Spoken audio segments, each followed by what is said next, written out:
Allah ciptakan syaitan? Mengapa Allah ciptakan iblis? Saya buat pertanyaan kepada siswa, pelajar-pelajar, penuntut ilmu. Siapakah Raja Saudi Arabia? A. Sulaiman, B. Salman, C. Ahmad, D. Muhammad. Maka pelajar akan menjawab satu di antara empat. Dia kena pilih. Maka dia akan pilih Salman bin Abdul Aziz. Mengapa saya buat Sulaiman? Mengapa saya buat Ahmad? Mengapa saya buat Muhammad? Sebab saya nak uji pelajar saya. Boleh tak ia membezakan mana yang raja sebenar, mana yang bukan, mana yang memimpin Saudi Arabia, mana yang bukan. Maka makna daripada Allah ciptakan Dajjal supaya manusia lulus daripada ujian, membezakan mana yang hak, mana yang batil.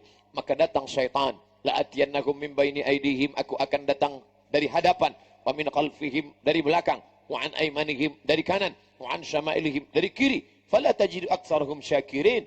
Dia datang, dia goda manusia, tapi manusia juga diberikan kekuatan. Wa nafsi wa ma sawwaha, demi jiwa dan penciptaannya. Fa alhamaha fujuraha, Allah berikan jalan fujur, jalan tak baik, jalan batil. Wa taqwaha, Allah berikan jalan takwa. Manakala kita mendapat maklumat bahawa malam ini akan ada tazkirah di masjid yang kita muliakan, kita banggakan, maka dalam hati kita berfikir, datang atau tidak datang, dengar atau tidak dengar, hadir atau tidak hadir. Tapi seorang hamba melawan hawa nafsunya, melawan keinginannya. Kata syaitan, duduklah engkau, tenanglah engkau. Tapi malaikat berbisik, datanglah engkau. Bila engkau hadir di majlis ilmu, majtama'a qaumun fi baitin min buyutillah, sekelompok hamba berkumpul di rumah Allah, yatsluna kitab Allah, membaca ayat-ayat Allah, wa yatadarasunahu fima bainahum, mengkaji isinya.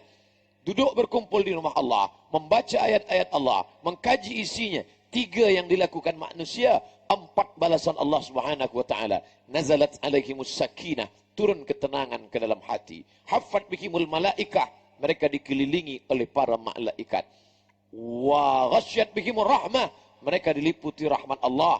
Wa dzakarahumullahu fi man indah, maka Allah banggakan mereka kepada para malaikat. Hai malaikat, dulu manakala aku ciptakan mereka, inni ja'ilun fil ardi khalifah, aku ciptakan manusia menjadi khalifah, kalian semuanya marah, kalian bertanya, ataj'alu fiha may yufsidu fiha wa yasfikud dima, mengapa engkau ciptakan mereka ya Allah? Mereka hanya akan berkelahi, mereka hanya akan berperang, mereka hanya akan menumpahkan darah.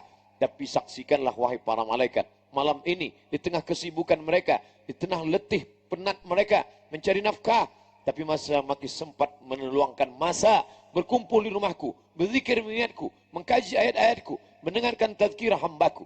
Mudah-mudahan kita termasuk yang dibanggakan Allah Ta'ala kepada para malaikat. Amin. Ya Rabbal Alamin. Mengapa Allah ciptakan ini Dajjal? Ini adalah ujian. Ahasiban nasu ayyutsraku, apakah manusia itu menyangka mereka ayyutsraku, dibiarkan begitu saja? Ayyaqulu amanna, mereka berkata kami beriman. Wa hum la yuftanun, padahal mereka belum diuji. Fatana, ujian. Bila kita menemukan batu, kayu hitam, kita tak tahu apakah ini sampah atau ini emas. Kalau emas, maka dia mesti fatana, diuji. Menguji emas, dibakar dia dengan api. Manakala kita bakar dengan api yang amat sangat panas, meleleh, hilang hitamnya, tampak cahayanya, berarti dia emas. Sedangkan manusia diuji dengan kematian anak, maka saat itu dia bersabar. Diuji dia dengan harta, maka dia bersabar. Diuji dia dengan kehilangan, maka dia tetap bersabar. Tapi manakala diuji dia dengan Dajjal, saat itu dia tidak termasuk orang-orang yang lulus ujian Allah Subhanahu wa taala. Apakah Ustaz Abdul Samad yang memberi tazkirah tentang Dajjal itu lulus daripada najah, berhasil daripada Dajjal?